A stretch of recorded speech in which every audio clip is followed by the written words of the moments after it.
Dije, ya. Bueno, pero debería dar clases otra vez. No tengo, tío, no tengo. ¿Tú viste cuántas entrevistas tengo? Ya ¿Cuántas vi, ya reuniones? vi. Para ser un lunes de la mañana y ser, además de semana de cierre Me radical, cuesta, ha tenido me ya como 8 cuesta, entrevistas. me cuesta. Vamos, muchachos. Hoja de ruta, Rabino.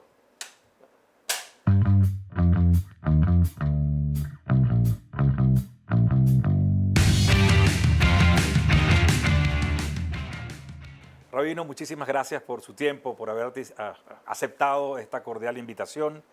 Conversábamos unos minutos antes de esta entrevista, si se quiere llamar así, y le contaba más o menos de dónde sale esto que llamamos hoja de ruta. Esta es el episodio 11 o 10, ya no recuerdo muy bien, creo que es el número 11 exactamente. Y como le decía, esta iniciativa es hija de la pandemia y tiene como propósito reinterpretar, repensar Venezuela con sus protagonistas, con entidades de poder, si se quiere. Hemos hablado con la cabeza del empresariado, con Monseñor Porras, el cardenal, pero también con empresarios de peso, con personas que tienen que ver con derechos humanos.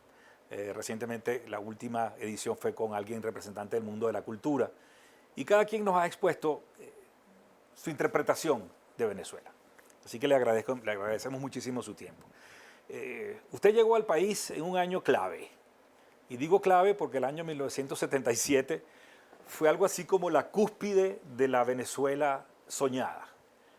Algunos lo critican y dicen que aunque hubo gran crecimiento económico y tuvimos 20, 25 años corridos de movilidad social, hubo poca inclusión. Usted era un joven, tenía 24 años cuando llegó en el año 1977. Comencemos por allí. ¿Qué recuerda de esa Venezuela del año 77? ¿Cómo la Bueno, vio? vine a Venezuela por saber desde París, ciudad donde estudié, donde me formé, que Venezuela era un país en pleno auge y desarrollo. El segundo motivo por el cual vine a Venezuela es porque la mayoría de la comunidad sefaradí es oriunda del norte de Marruecos. Y yo nací en Tánger, en Marruecos. Hablábamos el castellano. Y entonces quería trabajar por la comunidad sefaradí venezolana, que conocían a mi familia, ya que yo provengo de una familia de rabinos, hasta la tercera generación atrás. Okay. Y ese es el motivo por el cual vine a un país que estaba en pleno desarrollo. Se hablaba de Venezuela como un gran país y que sigue siendo. Y motivo por el cual vine por 2, 3 años.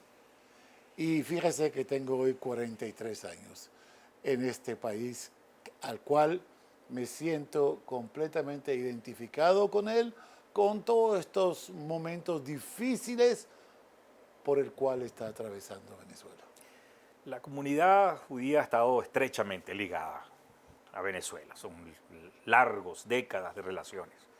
Hoy en día no las tenemos. Las relaciones diplomáticas están suspendidas, creo que si no me equivoco, desde el año 2009, algo así. Pero eso no quiere decir que no haya relaciones. No hay relaciones diplomáticas oficiales. Pero antes de llegar allí, quisiera que nos contara cómo percibió ese proceso con 43 años, vivió el 77, que como decía, tal vez fue el año cúspide. Los economistas dicen que a partir del 76 comenzaron a deteriorarse ya por largos años, casi todos nuestros indicadores económicos, sociales, de pobreza, etc. Usted vivió muy de cerca ese proceso hasta los años 80, que comienza a sentirse que el progreso ya se nos iba de las manos, que el sentido de modernidad se nos iba de las manos. ¿Tiene alguna percepción de dónde cometimos errores? Los líderes políticos, los empresariales, la sociedad en general. Mire, el francés dice, l'union fait la force. La unión hace la fuerza. Yo creo que hubo desde aquel entonces, esta fecha que usted empieza a definir, 1980, de ahí en más, no trabajábamos con una visión de Estado, con una visión de país. Porque no importa quién esté gobernando, pero el país no se puede destruir. El país hay que seguir construyéndolo. Y en aquel entonces era COPEI, era AD, COPEI, pero había que trazar una hoja de ruta de decir al país queremos llevarlo a estos logros, y en eso se falló. No hubo un programa, no hubo una proyección de qué país queríamos para las décadas por venir. Entonces faltó en ese momento a los dirigentes políticos del país de definir el camino a seguir. El desarrollo del país no puede interrumpirse por el gobernante de turno. El desarrollo del país debe seguir un camino que es el bienestar social de todos los ciudadanos, la paz entre los ciudadanos, el crecimiento económico del país. Y en eso se ha fallado. Pero fíjese, volvemos al año 77, 76. En esas fechas, seguramente lo habrá leído usted, se publica un libro por Moisés Naim y Piñango, el profesor Piñango, que se llamó Una ilusión de armonía. Venezuela, una ilusión de armonía, creo que es el título textual. Usted habla de la falta de una visión de país en conjunto, de un propósito como sociedad. Hay quienes dicen que es que tampoco lo tuvimos, porque el petróleo y la armonía era una ilusión porque todo lo tapábamos con dinero que venía del petróleo, que los conflictos que estaban allí enraizados en nuestra sociedad no se discutían y no se veían porque, de nuevo, lo tapábamos todo No a regalazos. hemos sabido manejar esa bonanza que hemos tenido en esa década. No hemos sabido manejar la bonanza. O sea, las riquezas sirven para administrarlas y bien administrarlas. Sí. Este país, y se lo digo de todo corazón, es un país bendecido por Dios. Hay que saber manejar la bonanza. Sí. Y eso fue un problema que hemos tenido. No hemos sabido manejar. Por ejemplo, tomémoslo a nivel individual. ¿Para qué nos sirven los ahorros? Bueno, para un momento difícil, pues llamo a mis ahorros para que me socorran. Aquí no hemos sabido ahorrar, Cierto. administrar, organizar. Y esto era un país de bendición. Esto es un país bendito por Dios, se lo digo. Mire, Israel es un desierto. La tierra de Israel es un desierto, el Negro es un desierto. Y Ben Gurión tenía un sueño. Dijo, cuando el desierto de Israel dé frutos, yo seré el hombre feliz. Y fíjense, hoy usted encuentra agua en el desierto. Es increíble. Plantaciones Es increíble. en el desierto. Así es. Y nosotros teniendo una tierra tan fértil como la venezolana, no hemos desarrollado lo que teníamos que desarrollar. El desarrollo era mínimo por la bonanza del petróleo que hemos tenido. Hemos olvidado otras riquezas que tiene Venezuela. ¿Y usted sabe cuál es la riqueza más grande que tiene Venezuela? Dígame, a ver. Usted va a pensar que voy a pensar en una riqueza que si tiene oro, que si tiene cobre. El venezolano, La gente.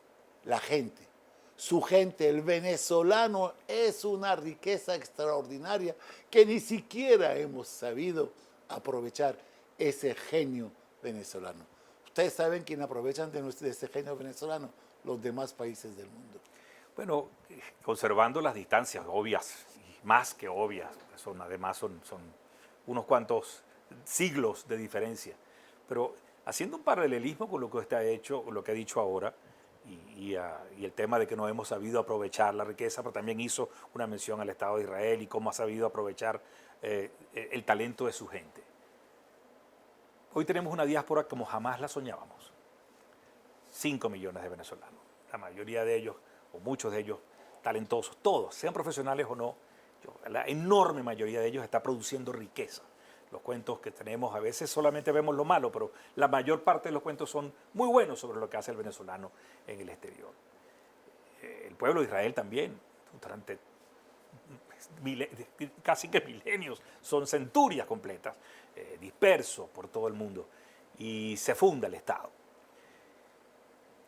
¿Cuál es el secreto? ¿Qué ha logrado que aún cómo podríamos, tratando de establecer una referencia, Mire. hacer de nuevo de Venezuela, o tal vez no de nuevo, tal vez por primera vez, una sociedad que viva a su trabajo y que salga adelante, y que esa diáspora, que alguna vendrá y otra no, tenga ese sentido de pertenencia que tiene el judío con su sangre, con su tradición? Mire, primero y principal, le voy a traer una referencia bíblica.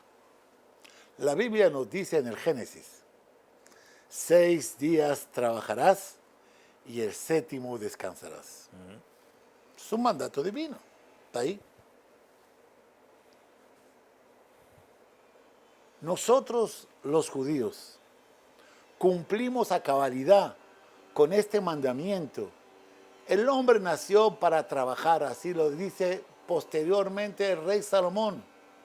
El hombre nació para producir, para trabajar. No queremos vagos, queremos gente que produzca, que trabaje. Lo que pasa que esta tierra de bonanza venezolana, y lo digo de corazón, nos malacostumbró, no nos enseñó a trabajar. Sí. No nos enseñó a trabajar. Todo era fácil, con poco uno se mantenía y entonces ya no era necesario producir mucho. Pero en Israel había que trabajar mucho para lograr poco. ¿Cree usted que esto que estamos viviendo ya son muchos años, pero sobre todo en particular los últimos 6 o 7? Porque al final yo no me inscribo entre los que hablan de 22 años de desastres. Eso no es verdad. Tuvimos un envión extraordinariamente grande de petróleo y de bonanza, o de sensación de bonanza, otra vez entre el 2004 y el 2012, muy similar, por cierto, a aquellos primeros 6, 7 años de la década de los 70, de los cuales usted también vivió un pedacito y yo también la viví.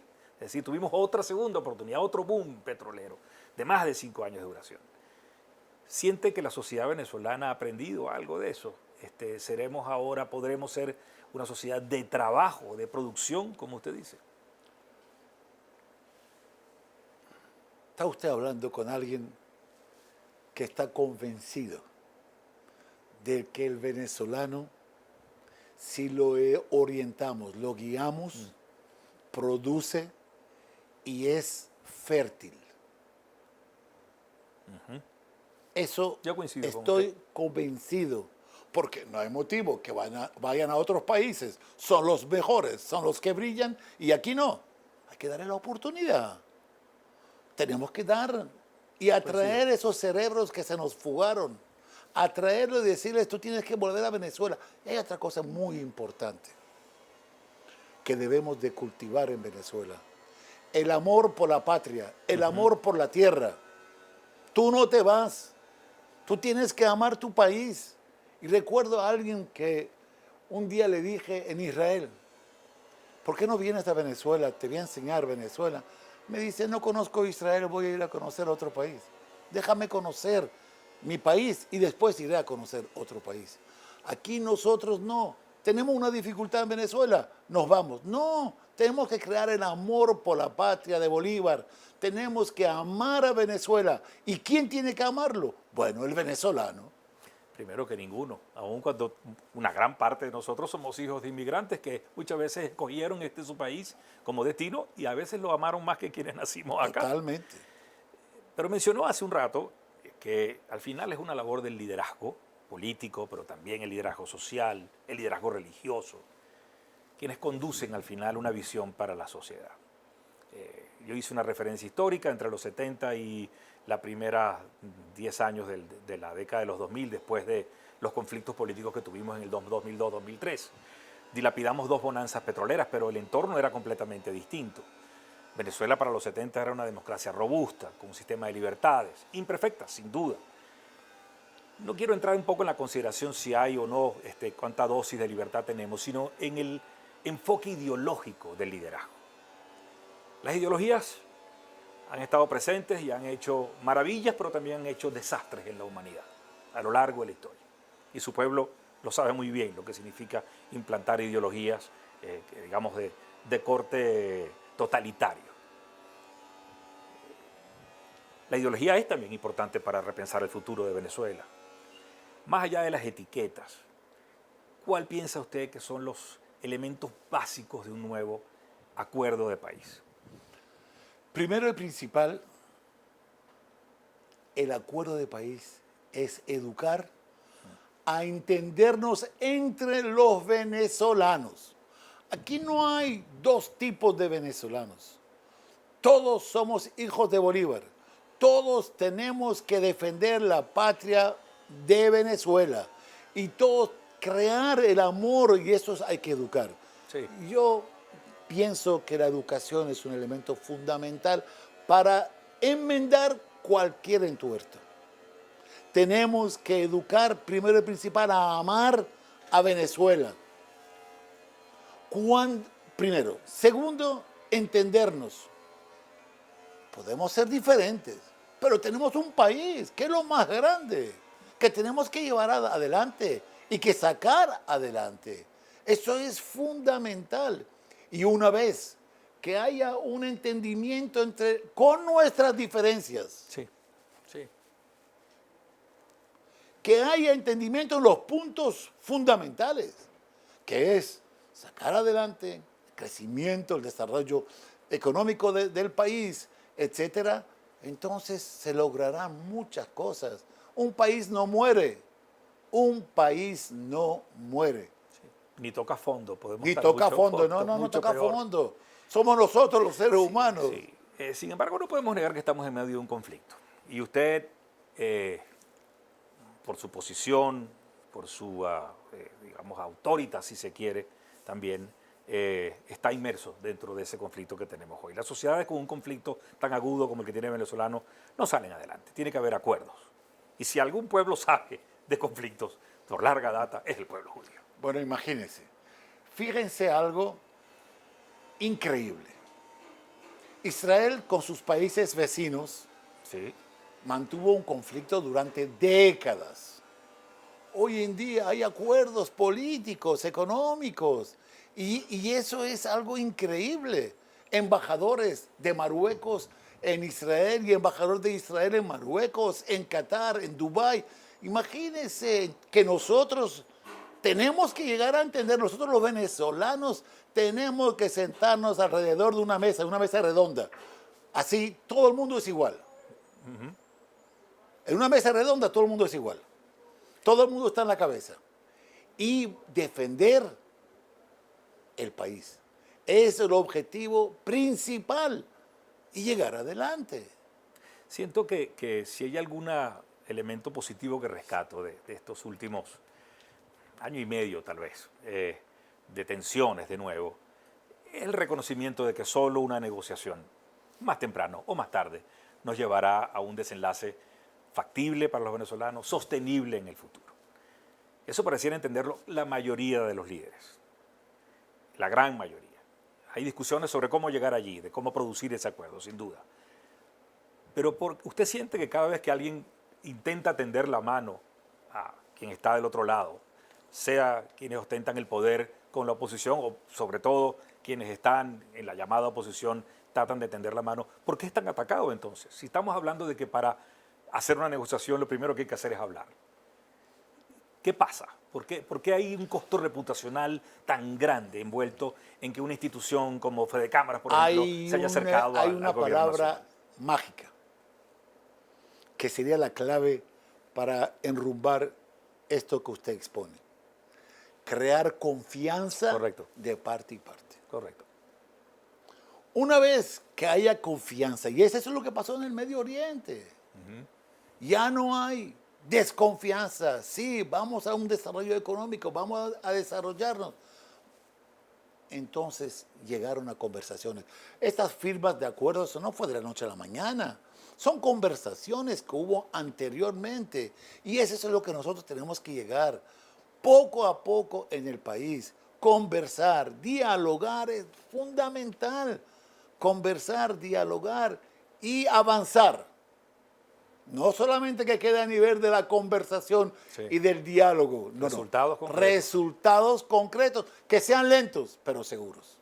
Sí, porque además son eventos de construcción de confianza. Algunos lo llaman acuerdos parciales.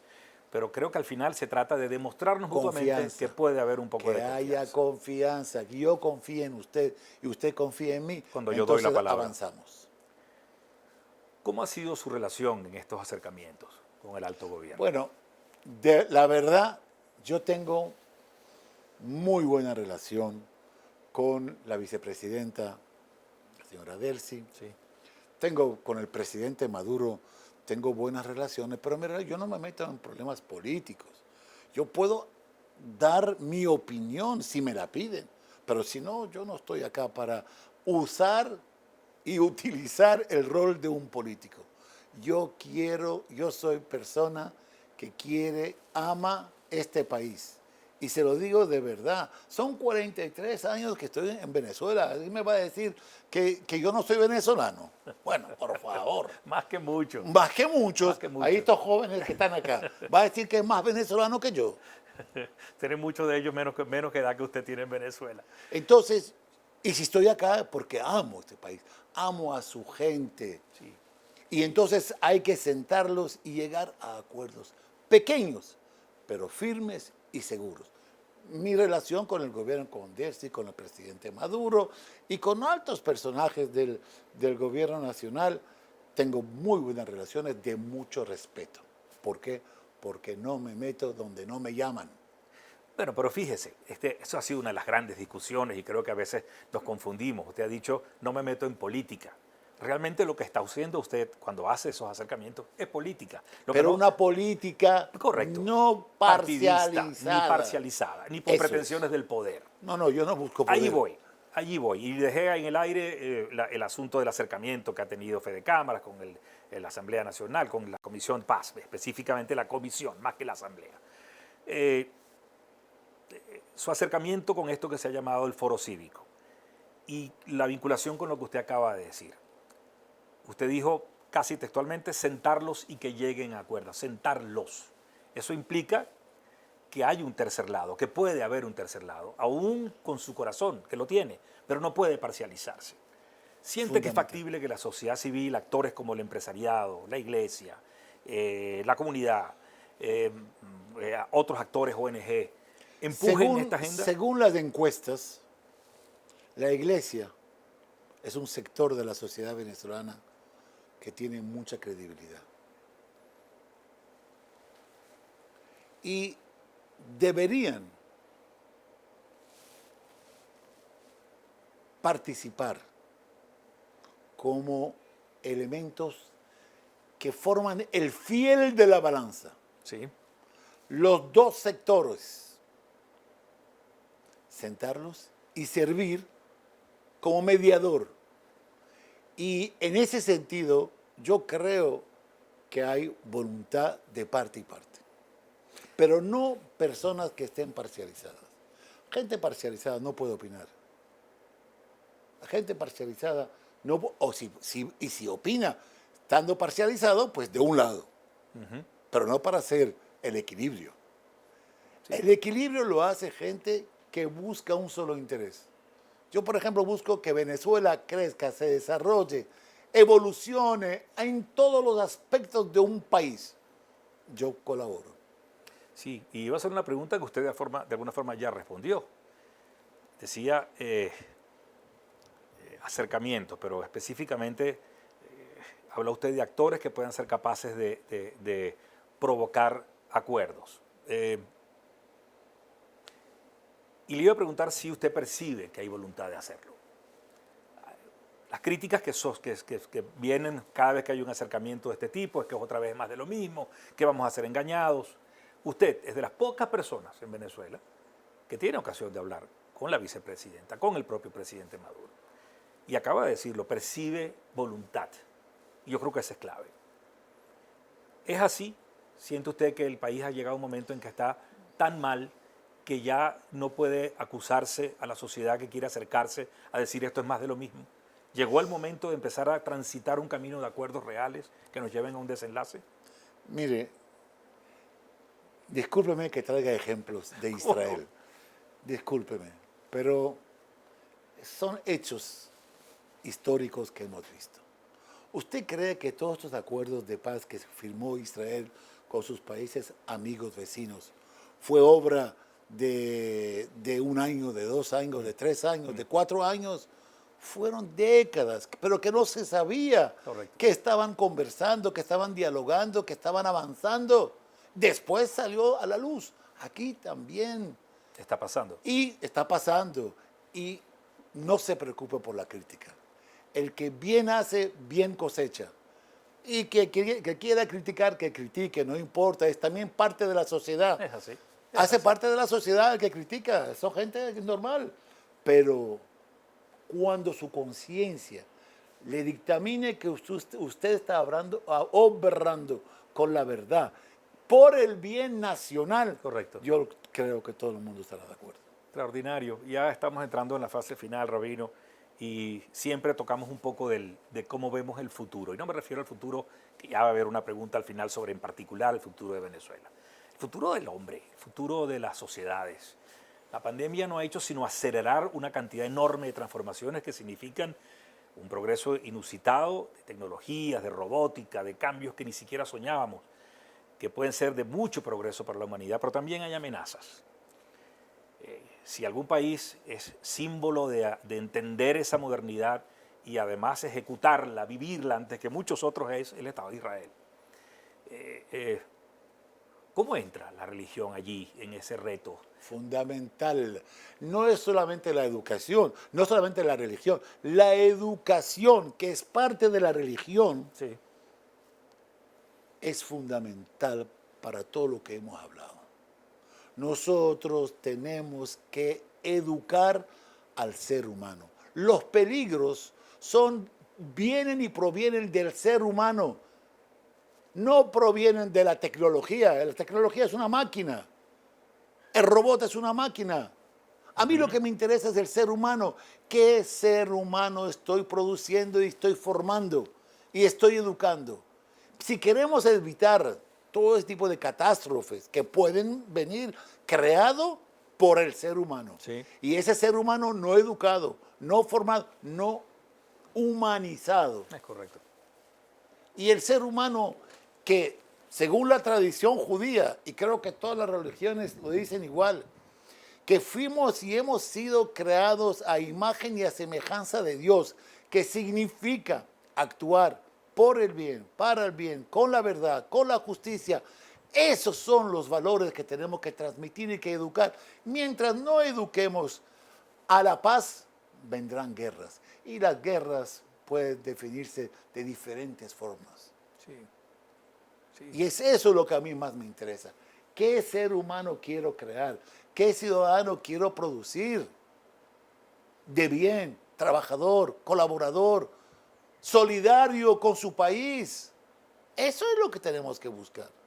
La formación espiritual del hombre Fundamental. es un reto, entonces, a su juicio, Fundamental. aún mayor frente a los retos del futuro y de la Mire, tecnología le va- y de la ciencia que parece acabarlo todo. Había un literato francés. O sea, yo me formé en Francia. Sí, lo sé. Un literato francés decía así: ciencia sin conciencia es la ruina del ser humano. Repito, ciencia, o sea, tecnología, Sí, sin conciencia, que son los valores, sí. es la destrucción del ser humano. ¿Cuál es el freno que tiene el ser humano para tener una disciplina? Es la religión, es Dios, son los valores. La conciencia, Y el valor una espiritual. sociedad construida, basada en la conciencia y en la ciencia, pues tendríamos una sociedad llena de paz y adelanto. Amén, sabias palabras. Para terminar, siempre hacemos 3 preguntas para respuestas breves, tan breves como usted quiera. Si tuviera que escoger algún momento o algún hecho reciente o más o menos reciente que le haga seguir confiando en la sociedad venezolana, ¿cuál sería? El venezolano. El propio ser venezolano. El venezolano. Y no sabemos darle ese estímulo ese empuje, esa fuerza al venezolano. Comparte usted, y esto es algo fuera del guión de las preguntas, yo soy convencido de que si al venezolano se le deja hacer, se le deja crear y se le instruye y se le educa, es absolutamente falso que en su ADN hay algo que le impida progresar. Que no, que no. Y creo que se ha castrado durante mucho tiempo esa capacidad de crear. No hemos sabido valorar Así es. al venezolano en su justa dimensión. Así es, así es. ¿Cómo definiría una palabra o una frase que defina el momento que está viviendo Venezuela en estos momentos? Difícil, pero superable. Bien, y finalmente, ahora sí, ¿cómo percibe la Venezuela del futuro, de los próximos años? Venezuela es un gran país. Venezuela es un país rico. Falta educar al venezolano a que sienta y que esté consciente que está en un gran país y que debe de luchar por su país. Rabino Cohen, muchísimas gracias de nuevo por su tiempo, por sus ideas, por la fortaleza que le imprime a las cosas que hace y por el trabajo que está haciendo por Venezuela, que es su país. Ha sido un placer y un honor. Y no dude, Venezuela es mi país. Yo tengo mi patria ancestral, es Israel, pero yo vivo en Venezuela, estoy envejeciendo en Venezuela, formé mi familia en Venezuela, mis hijos, mis nietos. Qué mayor felicidad. Aquí estaremos juntos. Mil gracias. Muchas gracias. A usted.